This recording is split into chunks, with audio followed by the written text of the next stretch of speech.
উত্তরাঞ্চলের 4 জেলায় জামায়াতে ইসলামের জনসভা আজ। প্রধান অতিথি দলের আমির ডক্টর শফিকুর রহমান। দিনের শুরুতে নওগাঁ শহরের এটিম মাঠের জনসভায় যোগ দেবেন তিনি।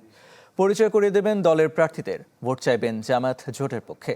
কর্মসূচি ঘিরে এরই মধ্যে জনসভাস্থলে জড়ো হতে শুরু করেছেন নেতাকর্মীরা। দলের আমিরের সফর ঘিরে উচ্ছ্বসিত তারা। এখান থেকে ডক্টর শফিকুর রহমান যাবেন চাঁপাইনবাবগঞ্জে। দুপুরে ভাষণ দেবেন সরকারি কলেজ মাঠের জনসভায়। রাজশাহী এবং নাটোরেও যাবার কথা রয়েছে তার।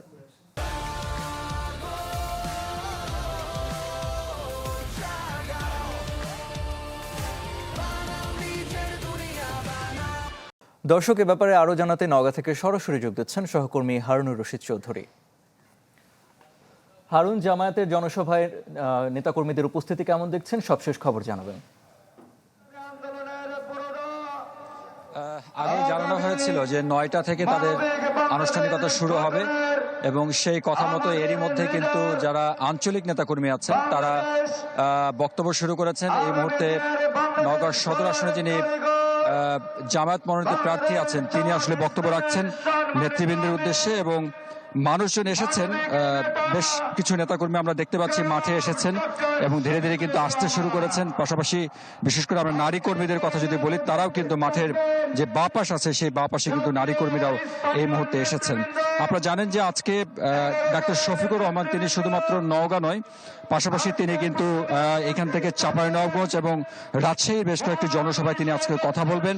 এবং যেহেতু গতকালকে তাদের আসলে ইস্তেহার ঘোষণা করেছেন যে তারা আগামীর বাংলাদেশে কি করতে চান না করতে চান, সেই বিষয়গুলো নিয়ে হয়তো আজকে বিশ্লেষণমূলক কিছু বক্তব্য রাখবেন বলে আশা করা হচ্ছে। আপনি জানেন যে গতকালকে 41 দফার একটি ইস্তেহার ঘোষণা করা হয়েছে, যেখানে ইনসাফ ভিত্তিক রাষ্ট্র প্রতিষ্ঠার কথা বলা হয়েছে, নারীদের সম্মান অধিকার রক্ষার কথা বলা হয়েছে, দক্ষ যুবশক্তি গড়ে তোলার কথা বলা হয়েছে। পাশাপাশি সরকারি যে আয় ব্যয়, অর্থাৎ তাদের সরকার ক্ষমতায় যদি আসতে পারে তাহলে সরকারের যে আয় ব্যয়, সেই আয় ব্যয়ের ক্ষেত্রে একটি স্বচ্ছতা আনয়নের কথা বলা হয়েছে। সেই দিকগুলো নিয়ে হয়তোবা আজকে বিশ্লেষণমূলক বক্তব্য রাখবেন। এবং এখানকার নেতৃবৃন্দ যেটি বলছেন যে নির্বাচনে যেহেতু একদমই আগ মুহূর্তে এই সমাবেশ, সেই জায়গা থেকে এটি খুবই গুরুত্বপূর্ণ।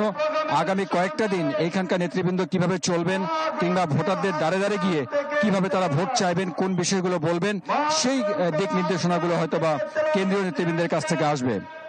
আপনারা জানেন যে এখানে শুধুমাত্র জামায়াতের নেতৃবৃন্দ নয়, এছাড়াও তাদের 11 দলীয় যে নির্বাচনী যে ঐক্য আছে, সেই ঐক্যের যারা জাতীয় নেতৃবৃন্দ আছেন তারাও কিন্তু আজকে আসলে বক্তব্য রাখবার কথা রয়েছে।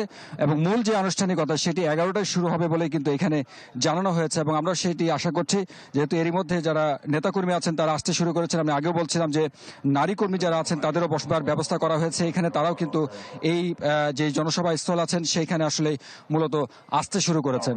মোটামুটি এরকমটা ছিল। আর আশা করা হচ্ছে যে আরো খানিকটা পরে হয়তো এই জায়গাটি জমজমাট হবে, তখন হয়তো আমরা আপনাদের জনসভার সবশেষ যে খবরগুলো অথবা নেতৃবৃন্দের যে বক্তব্যগুলো সেগুলো হয়তো সরাসরি আপনাদেরকে জানাতে পারবো।